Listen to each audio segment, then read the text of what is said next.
Sejam bem-vindos ao nosso podcast Alma Delas. Tô aqui com a doutora Joana, como sempre, e a nossa convidada especial, essa é muito especial mesmo, a doutora Luciana. Luciana, vou chamar ela de Lu.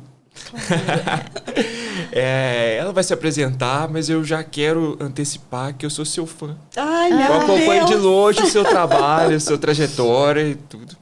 Não acho que eu sou um psicopata. Só que adoro. Não acho Eu já sabia tudo da faculdade dela, já sabia um monte de coisa. Ai, Mas eu fico... seja bem-vinda, viu? Obrigada, eu fico ainda mais honrada com o convite. Obrigada, Jô, obrigada, Gustavo. Então, eu sou Luciana Calazans, eu sou ginecologista, sou especialista em reprodução humana, trabalho na clínica Huntington Procriar. E vai ser um prazer hoje conversar sobre esses assuntos, né? Que tangem a medicina, a reprodução, as nossas vidas, né? Ter um bate-papo. É isso. Bem-vinda, Lu. Assim como o Gustavo, sou fã, admiro a Lu desde a época de residência. A Lu era MR+, gente. Aprendi demais com ela, continuo aprendendo. Lu, muito bom te ter aqui hoje pra gente conversar.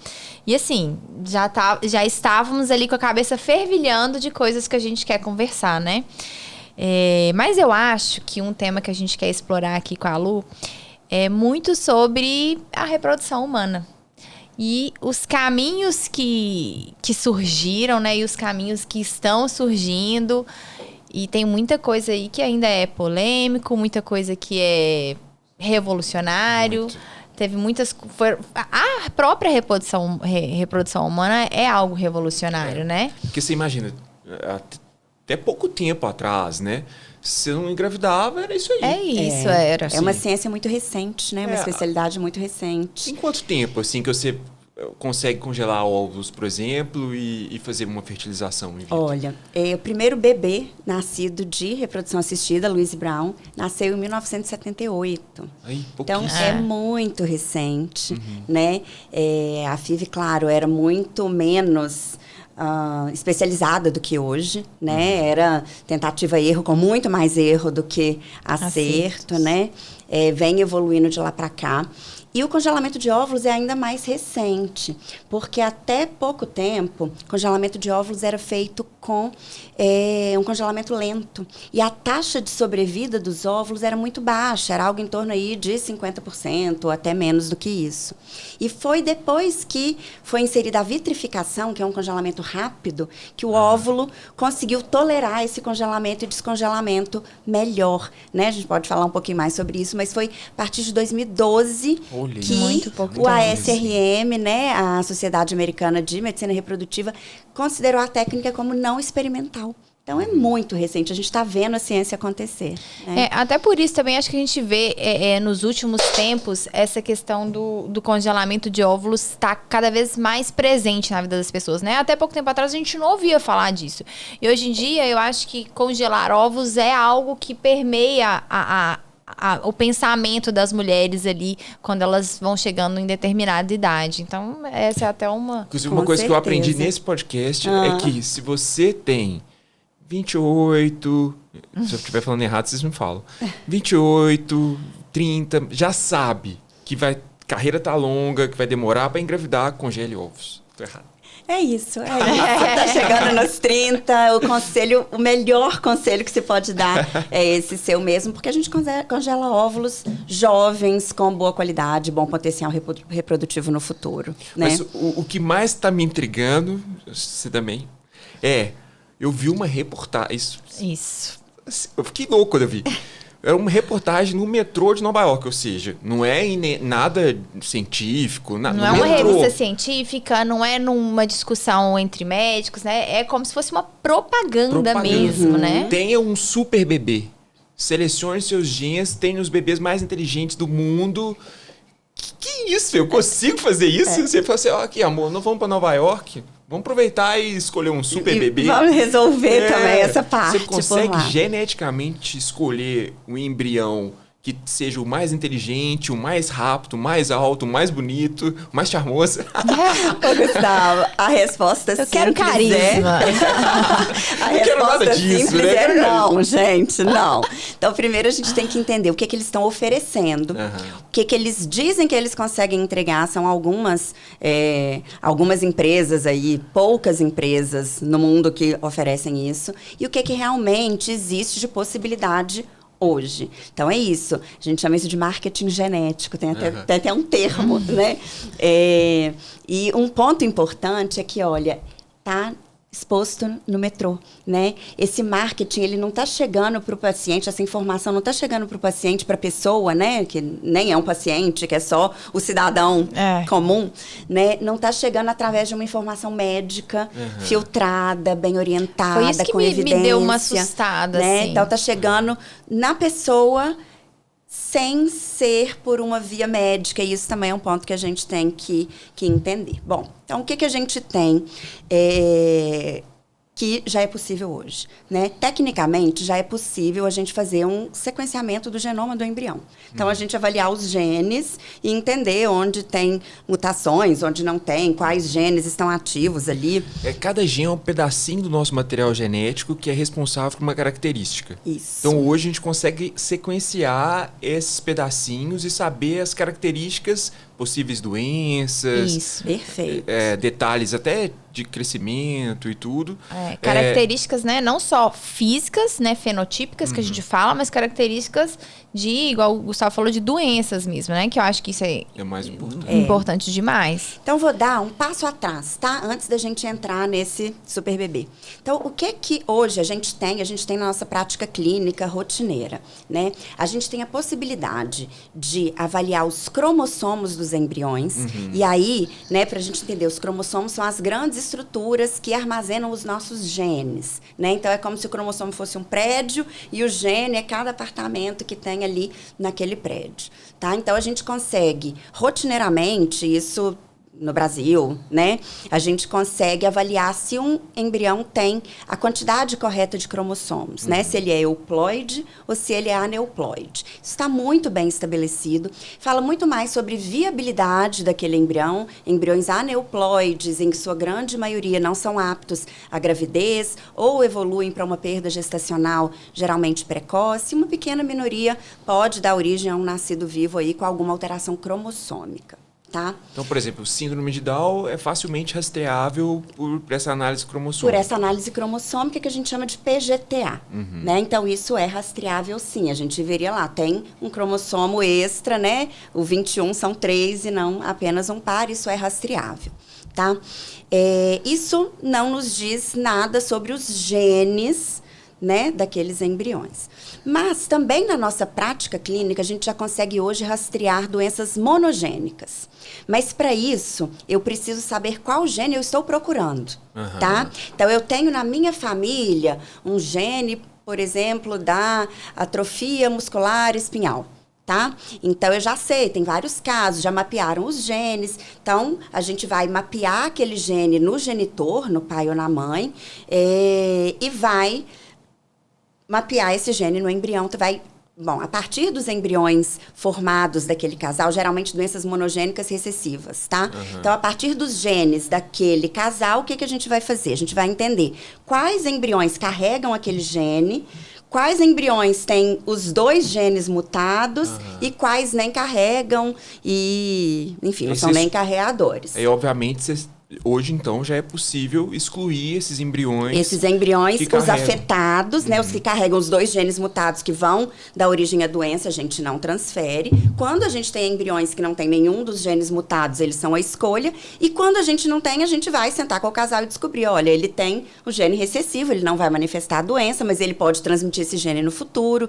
Isso é possível e isso é rotina na nossa prática. Mas a rotina é quando eu já tenho um diagnóstico prévio de histórico familiar, alguma coisa. Eu não pego atualmente... Tô perguntando, Lu. Eu não pego atualmente todos os embriões que são gerados e rastreio doenças neles, né? Eu não faço isso de rotina. Eu tenho que ter uma doença conhecida, entender que os genitores carregam esses genes. Porque é impossível rastrear todos, né? Então, Tecnicamente, então é isso, eu quis dar um passo atrás para a gente chegar nesse ponto. Tecnicamente, hoje já é possível fazer o sequenciamento do genoma dos embriões. Tá? Completo. Então, completo. Saber tudo que tem ali. Tecnicamente Nossa isso senhora. é possível. Caramba. Não sei nem se eu quero saber. Agora, isso levanta... Como é possível a gente fazer o nosso genoma, né? Isso é possível. Agora, isso levanta muitas questões, né? São poucas as empresas que já estão oferecendo esse rastreamento gênico e tentando mapear, tentando dar scores de riscos de doenças poligênicas. E é aí que mora o perigo, né? Porque você não está mapeando um gene, você está agrupando centenas e milhares de genes que sozinhos têm pouco impacto. A combinação deles que seria o problema. Classificando e tentando falar para a pessoa se aquele embrião tem mais chance de ser bonito, simpático, inteligente ou menos chance. Então, é isso que está sendo vendido, tá? Mas o que na prática, né? O que a ciência fala pra gente sobre isso?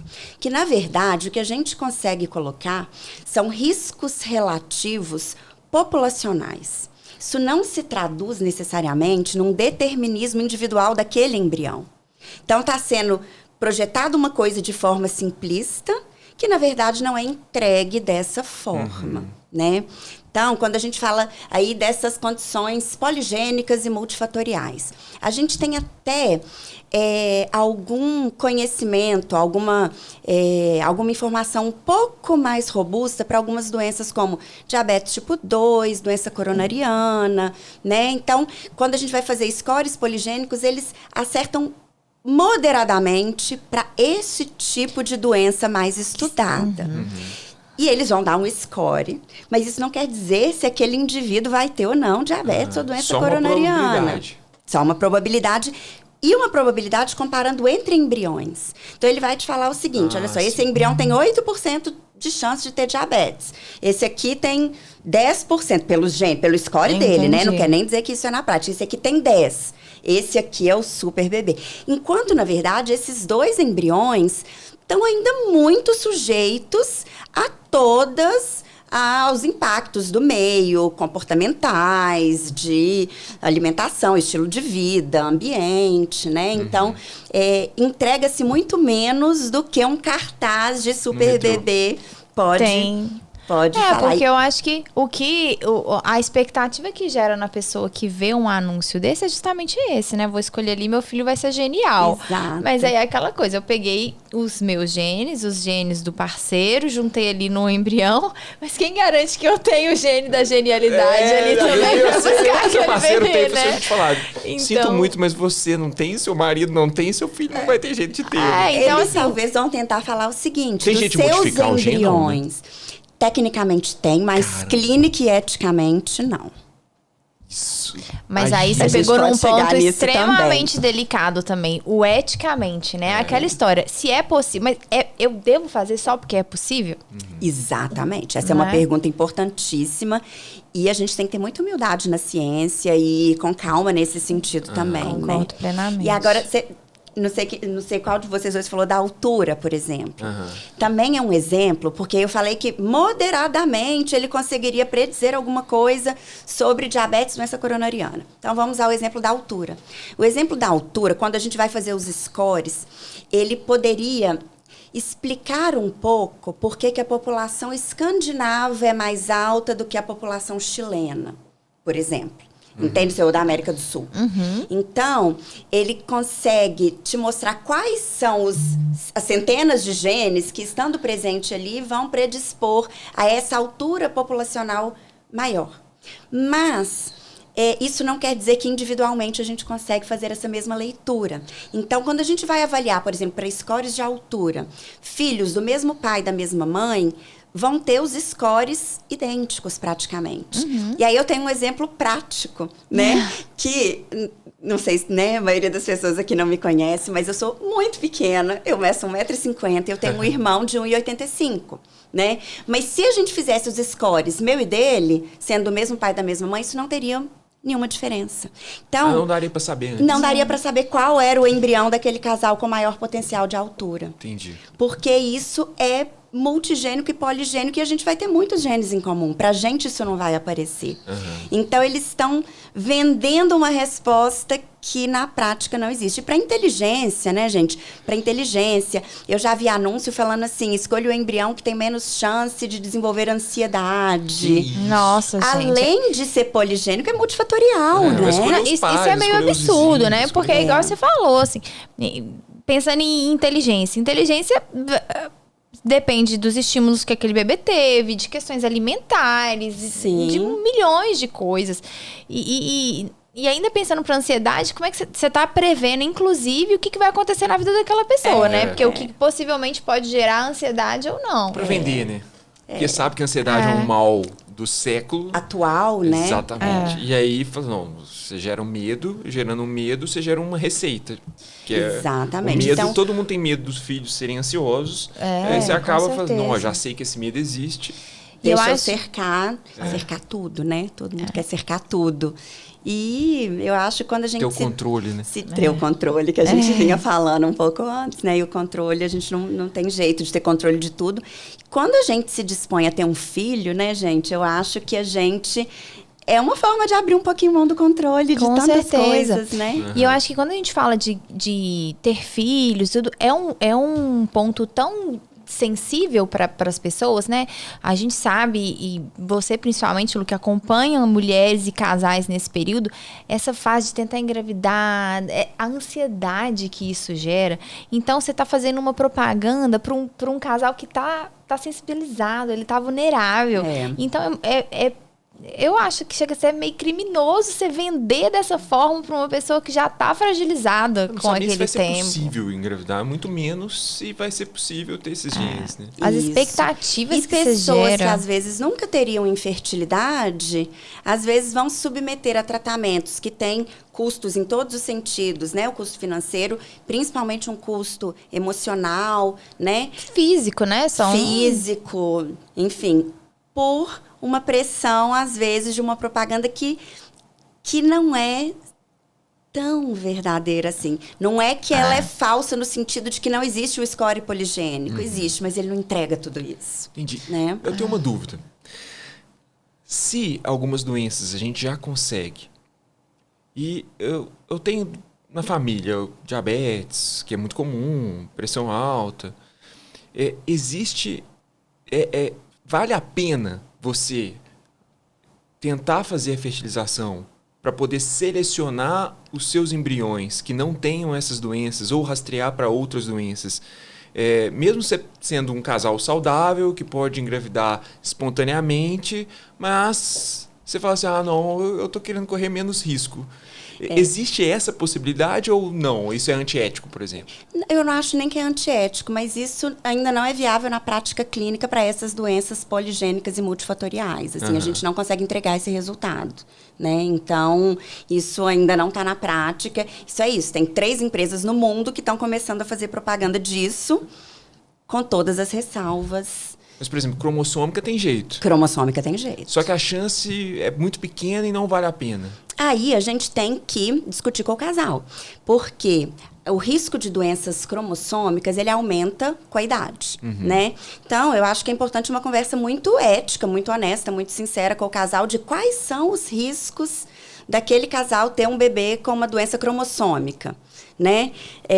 O porquê da grande preocupação? Às vezes, a grande preocupação é simplesmente uma coisa até meio fantasiosa ou mal informada de que o risco é muito grande, não é tão grande assim. Entendi. Sentar com esse casal e entender o que vale a pena, o que não vale, o que eles desejam, né? Assim, existem casais que às vezes buscam a medicina reprodutiva com esse intuito, né? De diminuir os riscos de doenças cromossômicas e fazer PGTA. A partir de 41, 42, 43 anos, isso pode fazer algum sentido, desde que muito bem orientado, muito bem informado. Abaixo... Não faz sentido. Não faz muito sentido, porque o risco basal é muito baixo. Isso que eu ia te perguntar, Lu, assim, pra você falar pro pessoal em quais situações hoje, na prática, a gente faz algum tipo de seleção e que já é eticamente bem estabelecido e que faz sentido cientificamente falando, com embasamento? Uma é muito simples, que é a monogênica, né? Então, existe uma doença que corre numa família. Ou fez um screening dos genes, isso a gente pode fazer, né? Painéis de genes recessivos do casal. Viu que os dois têm o mesmo gene recessivo que pode levar a uma doença. Isso é uma indicação da gente fazer testagem do embrião. A indicação da gente fazer o teste para aneuploidia, né? Então, que é esse de ver o número de cromossomos. Então, ele tem algumas indicações. Idade, tá? E aí os estudos mostram que abaixo de 38 anos, a gente praticamente não tem benefício. E a gente fala que acima de 38 anos ou a partir de 38 anos, isso deve ser mais discutido e considerado, porque a gente está falando de casais que são inférteis, né? Assim, casais com falha de implantação, então já fizeram mais de uma fertilização in vitro e não engravidaram. Ou já fizeram mais de uma transferência e não engravidaram. Poxa, na próxima, vamos estudar os embriões? Vamos entender qual é o embrião que tem mais chance de uma implantação? Isso é uma indicação. É uma indicação também aborto de repetição. Tá? Não que o embrião euploide não possa, eventualmente, evoluir para um aborto, mas aquela paciente que já está naquela jornada extremamente pesada, emocionalmente pesada, de uma série de abortamentos, você pode oferecer para ela um tratamento que, pelo menos, retire das tentativas dela os embriões aneuploides, ou seja, um embrião euploide melhorar um pouquinho a chance dela de abortar, né? Casos em que um dos genitores tem cariótipo alterado, né? E desejo do casal, né, gente? Eu acho que a autonomia, quando está bem informado, o desejo do casal, a gente sempre tem essa escuta, né? A gente explica, mas a gente tem a escuta do desejo do casal. Agora, outra pergunta, talvez seja polêmica, assim. Adoro. Eu tenho um filho e agora eu quero ter uma menina. Posso fazer? Ótima pergunta. Toda vez que a gente faz estudo de cromossomo do embrião, eu vou saber se o par sexual daquele embrião é XX ou XY. Você já sabe. Tá? Já sei, no Brasil, inclusive, o casal já sabe. Tá? Mas, se ele quiser, né? Se o casal não quiser saber, a gente não mostra pra ele. Mas, a revelação no Brasil, já acontece no embrião. A gente... Chá de embrião vai ter daqui a pouco. É quase isso. Mas no Brasil a gente não pode fazer tratamento em medicina reprodutiva para escolha de sexo. Então eu não posso fazer um tratamento em que eu só vou transferir os masculinos, eu só vou transferir os femininos, porque o Código de Ética Médica no Brasil não nos permite. A não ser em casos de doenças ligadas ao sexo. Então a gente pode ter uma doença ligada ao X, né? Então aí a gente poderia escolher porque a gente está rastreando uma doença. Aí seria possível. Mas escolher só porque em alguns países isso é permitido. Estados Unidos tem estado que pode, tem alguns estados dos Estados Unidos pode, outros não, mas no Brasil não. É engraçado que assim, se você não, o sexo ele não é permitido. Então os genes, eu acho que aqui no Brasil vai ter uma discussão longa para isso ser permitido. Sim, certamente. Porque para mim é muito mais grave você selecionar genes geneticamente do que o sexo. Tudo bem, você vai selecionar sua menina ou sua menina, isso pode gerar uma confusão, inclusive de natalidade a médio e longo prazo, mas a eugenia é uma questão. Exatamente. Quando você está falando de seleção gênica, isso eticamente é muito mais questionável, né? Quando você começa a achar que você pode classificar os genes da inteligência, né? Ou daqui a pouco falar que uma raça tem mais genes da inteligência. Então, eticamente, isso é muito mais questionável mesmo, assim. E muitas das conversas, as palestras nos congressos, né, congressos internacionais, o que a gente vê é essa discussão, é uma chamada para, gente, tecnicamente é possível, mas o que vamos fazer com isso? Vamos tentar ter uma regulamentação, vamos acender os debates, vamos, né, falar sobre isso de forma clara e transparente. Eu acho que essa questão ética na reprodução humana é muito complexa, né? É de fato uma discussão que ela ainda tem muita água para correr aí. Muita, porque cada dia são novas possibilidades que surgem, né? Novos estudos com você tendo mais possibilidades de fato de selecionar algumas coisas, mas que é complicado. Complicadíssimo. Tem que ser muito bem pensado. Claro que o intuito, gente, muitas vezes é evitar doenças graves, né? Claro que o intuito inicial, às vezes, que desencadeia essas pesquisas, ele é válido, ele é legítimo. Mas se não houver uma regulamentação... Ele pode se desviar ele pode ser um tiro no pé, né? E o que você acha? Sobre o quê? Você é a favor dessa evolução? Assim, você acha assim, eu acho que tem que estudar os genes mesmo, eu acho que, claro, regulamentando, mas eu acho que faz parte da evolução da medicina. Assim como antibióticos foram criados e aí você seleciona as pessoas que são mais vulneráveis à infecção, tratando essas infecções. Eu acho que isso ainda é muito perigoso. Eu ainda tenho muito receio quanto a isso. Eu acho que doença monogênica, né? Ou quando tiver estabelecido algumas mutações, mesmo que poligênicas, mas que são muito determinantes para alguma doença, tudo bem, né? Mas é por isso que é preciso regulamentar, para saber o quê. Outra discussão que é importante, por exemplo, genes que aumentam o risco de uma doença de... Coração. Ou de uma doença que vai se estabelecer na vida adulta, de coração, ou mesmo um gene que aumenta um risco relativo de um tipo de câncer, por exemplo. E aí a gente determina que os embriões com esse gene não podem nascer. Né? Então, assim, se a gente for estudar e falar, não vai transferir quem tiver esses genes. Bom, até esse indivíduo nascer e virar adulto... já pode ter cura para aquela doença, né? Sim. E quem disse que uma pessoa que às vezes tem uma doença coronariana, ou que tem um diabetes, ou mesmo que tem um câncer, fala assim, não, se eu soubesse que eu tinha esse gene, eu preferia não ter nascido. Né? Não quer dizer que a vida dela não deveria existir. Então, também tem um capacitismo de que nós sabemos o que pode vir e o que não pode. Então, eu sou do lado mais conservador quando o assunto é e fora que, estudo assim, genético. Quando a gente pensa nessa forma dessas seleções, a gente está tirando tantas variáveis da jogada, né? A gente está tirando as variáveis sociais, econômicas, alimentares, de estilo de vida, além, igual a Lu falou, do que ainda pode ser descoberto em relação àquela própria doença. Eu acho que eu também sou mais conservadora, assim, eu acho que é... Eu sou super conservador. Eu também sou.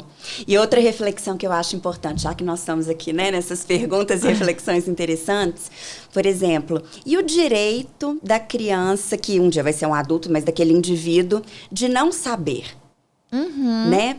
Porque, por exemplo, vocês já viram isso, assim, até em filmes ou séries, às vezes tem uma doença genética na família que tem um gene já mapeado e a pessoa fala, olha, eu prefiro não saber se eu tenho gene, porque não tem nada que eu vou fazer com isso, e se eu souber que eu tenho, eu vou viver a vida inteira esperando essa doença chegar e pode ser que ela nem venha, que eu não tenha, enfim. Agora, quando a gente já estuda, faz um sequenciamento genômico do embrião, e o direito dele de tomar essa decisão de que ele não gostaria de saber? É algo que a gente falou até um pouco ali fora, assim, né? E de quem são esses dados? São dos pais, são da empresa, são do indivíduo, do plano de saúde. Pode vender esses dados e se vazar, né? Então, eu acho que tem muita coisa que precisa ser muito bem estabelecida antes da gente normalizar estudo de doenças ou de alterações poligênicas ou multifatoriais. É a mania do ser humano de tentar controlar tudo, inclusive a genética. Eu me assusto com toda essa evolução no que diz respeito à reprodução. Agora, assustado mesmo eu tô, como que você consegue fazer isso tudo? Porque assim, você trabalha com reprodução que não é fácil, né? Assim, é uma área que tá nova recentemente, tem poucos anos, a gente conversou aqui, né? Sim, assim, se você for pensar sim. assim, eu vou fazer ginecologia, obstetrícia e depois eu vou trabalhar com reprodução. Isso passava na cabeça dos residentes de ginecologia e obstetrícia quando? Assim? Porque na faculdade eu não tinha essa, pelo menos eu não lembro de ter assim, existe essa área. Quem sabe eu quero trabalhar com isso, né? Como é que foi isso para você? Assim? Então, a reprodução para mim, bom, realmente é uma área nova, né? É uma área que tem um peso emocional, né? Que a gente lida muito com as frustrações também, né? A gente não está prometendo cura, a gente está entregando chances, aumentando chances. Então, é uma área que lida muito com essa parte emocional também das pessoas, né? Ou dos casais. Mas a reprodução chegou para mim na residência. Eu fui para fazer ginecologia obstetrícia, encantada com a obstetrícia, aquela coisa dinâmica. Sempre gostei de um ritmo mais acelerado, né? Os plantões de obstetrícia são muito puxados. Puxados e gostosos. Muita coisa acontece. Tem muita alegria, nasce neném, né, gente? Olha que coisa maravilhosa. É uma emoção que só o plantão de obstetrícia pode te dar. E quando no R3 que eu fiz o estágio de reprodução, eu falei, gente, é isso. É isso. Nossa, que eu gosto. No R3 que eu fiz o estágio de reprodução, eu tive certeza que eu era infértil. Me deu um pânico. Eu falava assim, meu Deus do céu, ninguém nesse mundo consegue ter filho. Enfim, como o mesmo estágio, porque eu e a Lu somos contemporâneas de residência, tem efeitos diferentes sobre cada um. E eu pensei em fazer clínica médica, eu sempre pensei um pouco na endócrino. A hora que eu entendi que existia a endócrino reprodutiva, eu falei, gente, isso foi feito pra mim. Aí eu não tive dúvida mais. E segui esse caminho. Aí você terminou a sua residência, aí você faz mais um ano? Como é que é? Aí ainda no R3, eu fiz a reprodução logo no início do R3 e a gente podia escolher um estágio externo. Aí eu escolhi um estágio externo em reprodução, fui pra Yale, fiquei um mês, adorei. Voltei e falei, é isso mesmo. Depois fiquei mais um ano no HC fazendo reprodução, R4 de reprodução. E de lá fui para Huntington Procriar, que é onde estou até hoje. Foi seu primeiro emprego? Assim, foi meu primeiro trabalho. Pedi os meus preceptores, falei, eu preciso terminar agora, porque eles já me chamaram, eu preciso começar. E então foi uma coisa que fluiu muito bem. E você engravidou espontaneamente ou foi por fertilização? Ótima pergunta! Você escolheu os seus bebês? Não, eu engravidei espontaneamente. Seu filho é um super bebê? O meu filho é um super bebê, eu acho. Eu falar toda mãe acha, né? Os meus dois super bebês, eu acho eles super lindos, super inteligentes, super espertos. Deve ser por isso que eles fazem essas propagandas. Porque depois que nascer, os pais vão achar é verdade, eles não precisam nem fazer nada. O pai e a mãe sempre vão achar que ele é um super. Prova social, né? É isso, gente. Mas eu engravidei espontaneamente, mas não foi sem emoção, né? Acho que eu nunca falei disso, assim. Mas eu demorei para engravidar. Eu fiz 32 anos, fiz aniversário, tirei meu DIU, né? Preocupada ali com a idade, tudo, já estava casada. E aí eu engravidei a primeira vez quase com 33, estava faltando um mês ali, e aí eu engravidei e tive uma perda gestacional. E todo luto que vem com a perda gestacional, né, assim, eu falo que eu nunca me achei insensível para isso. Eu sempre enxerguei como algo difícil mesmo. Mas quando a gente passa por uma experiência, é diferente. Transforma, né? completamente. Foi no início, assim? Foi no início. Foi bem no início, uma perda de primeiro trimestre e tudo. E depois eu demorei quase um ano para engravidar de novo.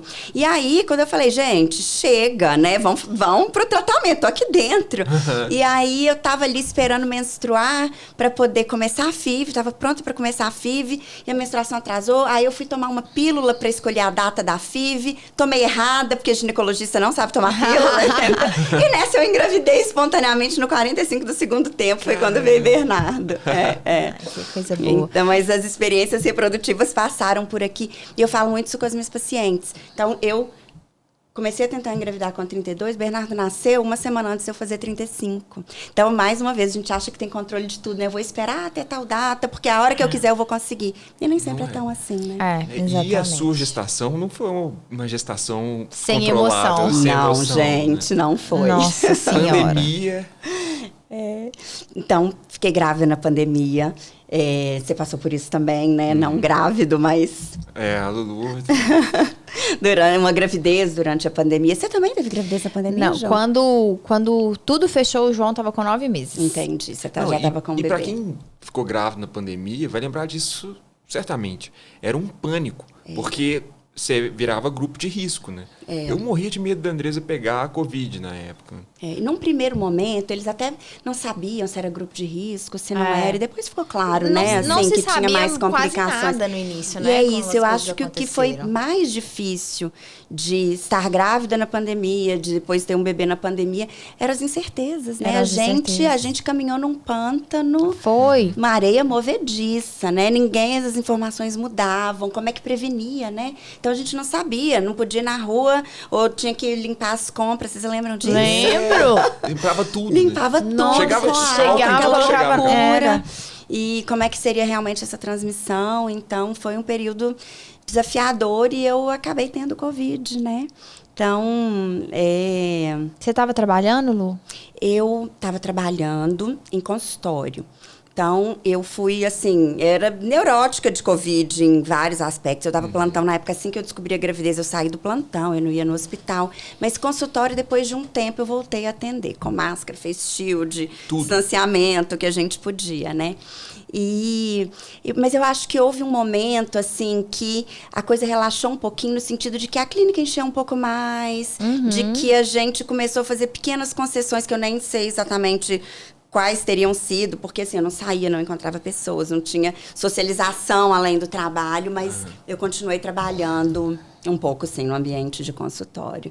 E acho que foi aí, né, em alguma dessas exposições, né, a gente nunca vai ter certeza, que eu descobri o Covid com 27 para 28 semanas de gravidez.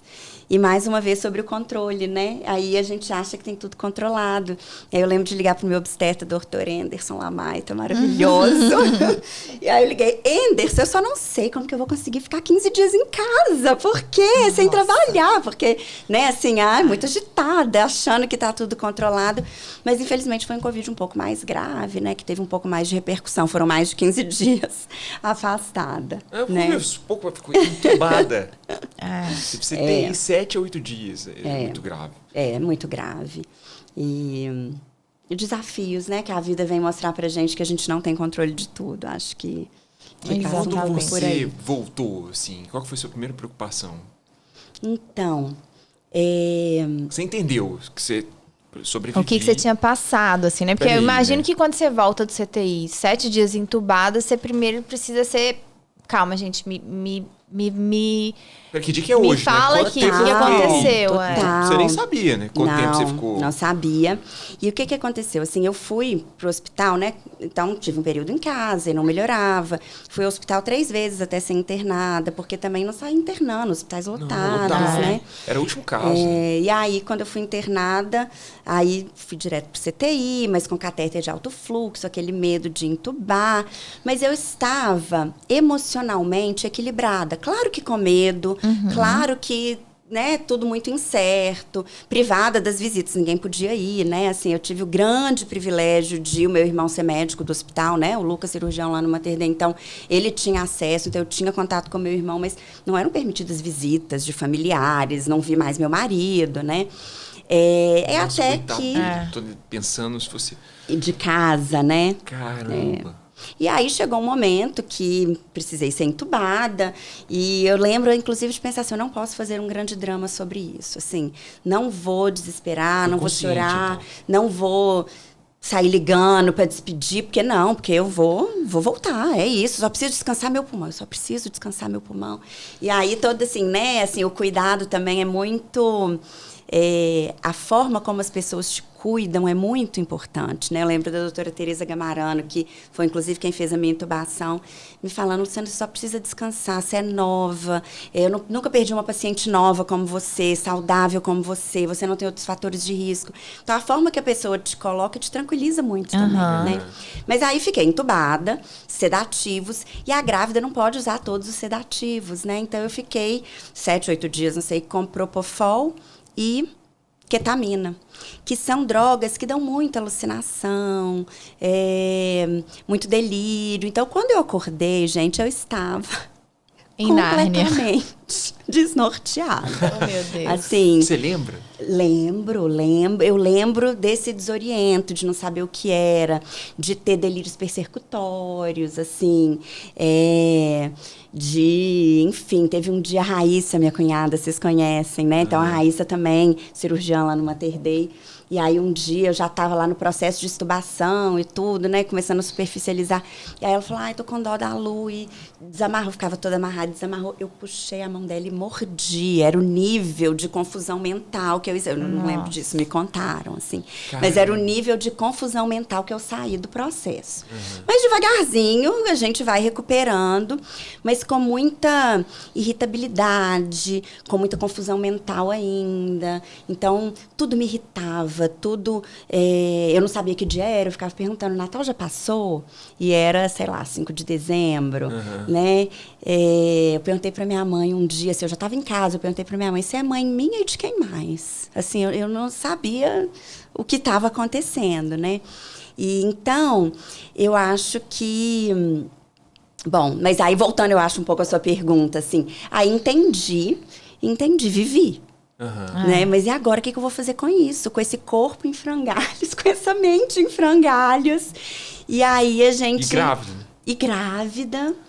E aí a gente, assim, é um privilégio muito grande ter toda a rede de apoio que eu tive, da minha família, super presente, amorosa, meu marido, paciente, né, assim, muito paciente comigo. O Lucas, meu irmão, que tudo que ele fez por mim não tem nem eu que dizer. Amigos, sabe, assim, demonstração de carinho, amor, afeto dos amigos. E até de pessoas que eu não conhecia. Então, toda hora chegava para mim, alguém falava assim, Lu, encontrei fulano que não te conhece, mas que disse que rezou por você. Então, cada hora isso ia chegando e ia me fortalecendo. Não, a minha mãe acendeu uma vela para você. Aqui é isso, entendeu? Eu escuto essas coisas até hoje. Porque, na época, o Lucas tinha me contado e assim, mexeu muito comigo. Porque, primeiro que a Andressa estava grávida... A gente se identifica, né, com a situação. E segundo que, assim, a gente não tinha um contato próximo, mas a gente se conhecia. Sim. E o irmão dela trabalha comigo, algumas cirurgias ele entra com a gente. Então, eu já tinha esse contato e foi um choque. Acho que, assim, você foi uma das primeiras... pacientes jovens do nosso convívio. Assim. Muito, né, nesse nível de gravidade.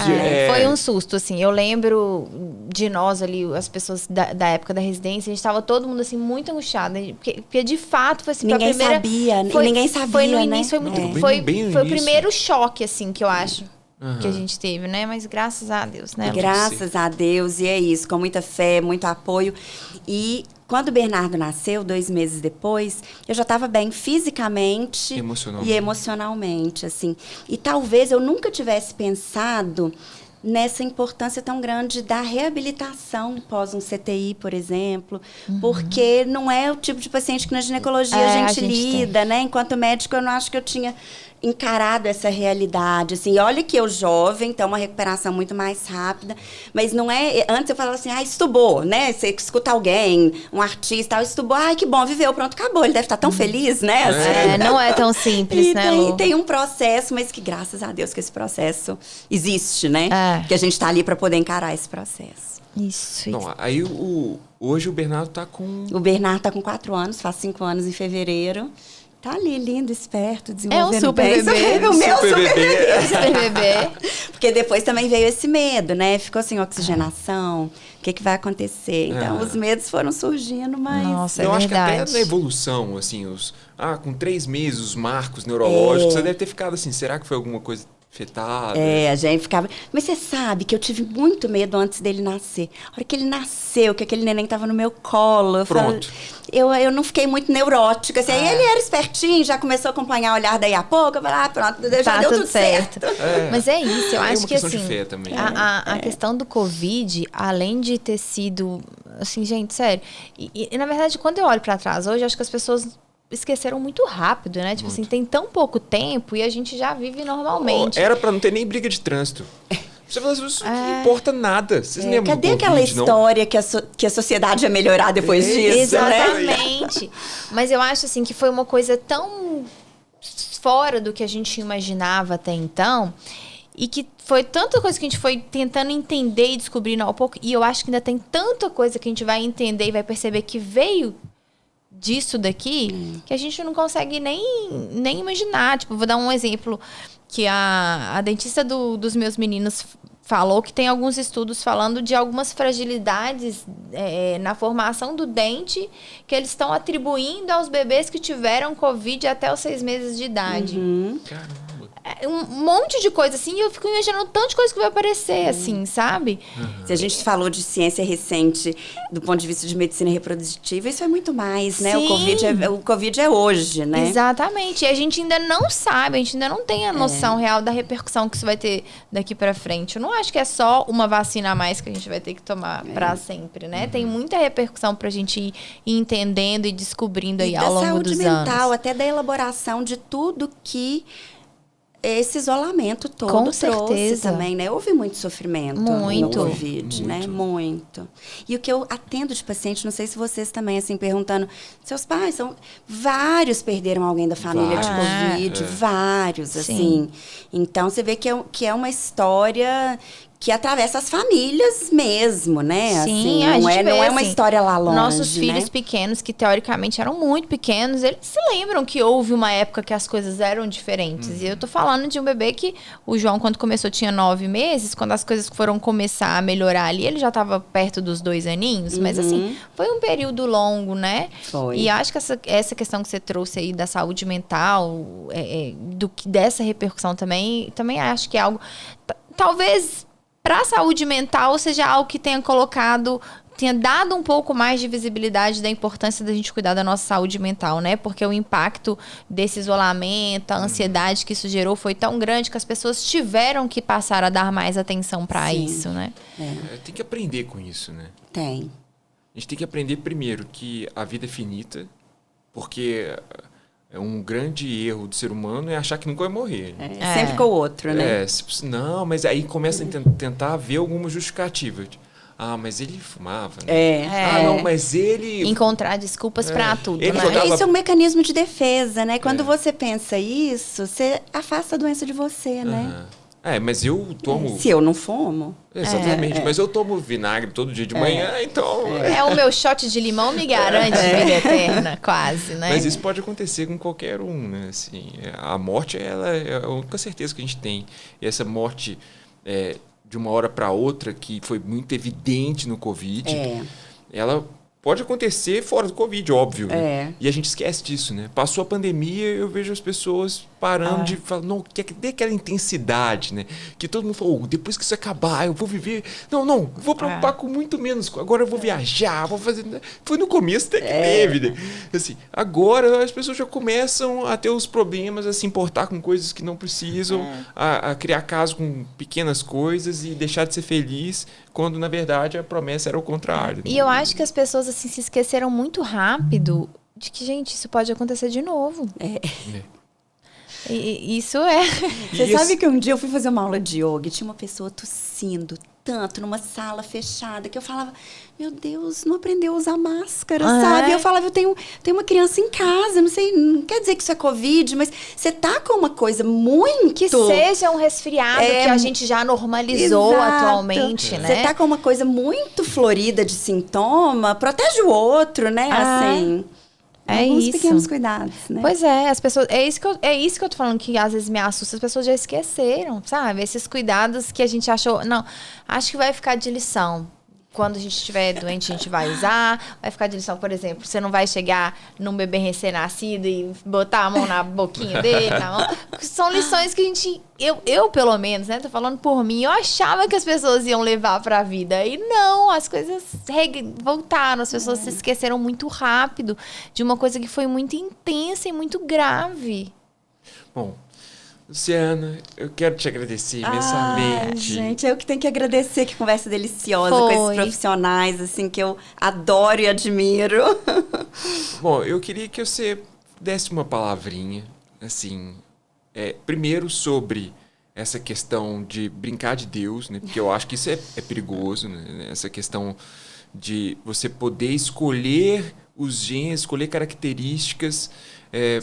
Eu acredito que tem muita coisa que a gente não vê mas existe. Então, até quem não acredita em Deus, Claro. Mesmo se você não pensa, eu não acredito em Deus, eu não tenho espiritualidade desenvolvida, mesmo assim, existem tantas coisas que a gente não sabe. Sim, e você tentar controlar, né, aquilo, tudo, talvez seja um motivo de infelicidade.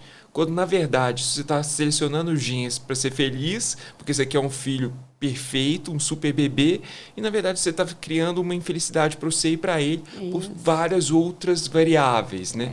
Pela pressão que esse menino vai ter ou por outras coisas, né? E pela falsa, na verdade, uma falsa promessa até então. Sim. E em relação ao que você passou, assim... Então, a primeira, recapitulando o que eu falei, o que você acha desse poder que, de certa maneira, você tem na mão, limitado pela ética e pela sua característica também, e em relação ao que você aprendeu passando pelo que você passou... Experiências da vida. Isso. Sim. Então, eu penso que, na verdade, pode parecer que é isso, né? Que na medicina reprodutiva a gente tem um poder grande na mão. Mas eu costumo brincar que a medicina reprodutiva, ela nos coloca no nosso lugar de humildade também. Porque é isso, a gente lida com o negativo e é uma especialidade muito mais do cuidado do que da promessa, do que de garantir um resultado. Né? Então, quando a gente entende que é muito mais sobre cuidar, fazer o seu melhor e tentar otimizar as chances, mas que vão ter os cenários em que tudo parece muito favorável e aquela gravidez não acontece.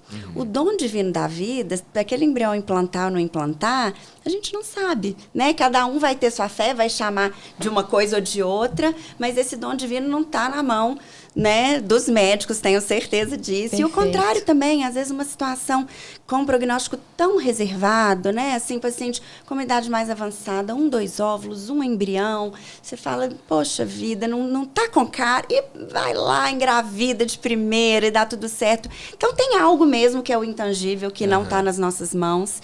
E acho que a gente tem mesmo que ser humilde, né, tanto em relação aos resultados, quanto em relação à ciência, né? Então, nem tudo que existe pode ser feito ou deve ser feito, e que a gente tem que olhar para o lado humano mesmo, assim, essa técnica, o que ela realmente traz de benefício, quão bem estudada ela está para eu saber que ela não traz malefício, né? Quais são as discussões éticas que estão em torno disso, e a gente, inclusive, ter as limitações e responder, eu não sei, então eu não vou avançar esse sinal amarelo, né? As limitações não são fraquezas.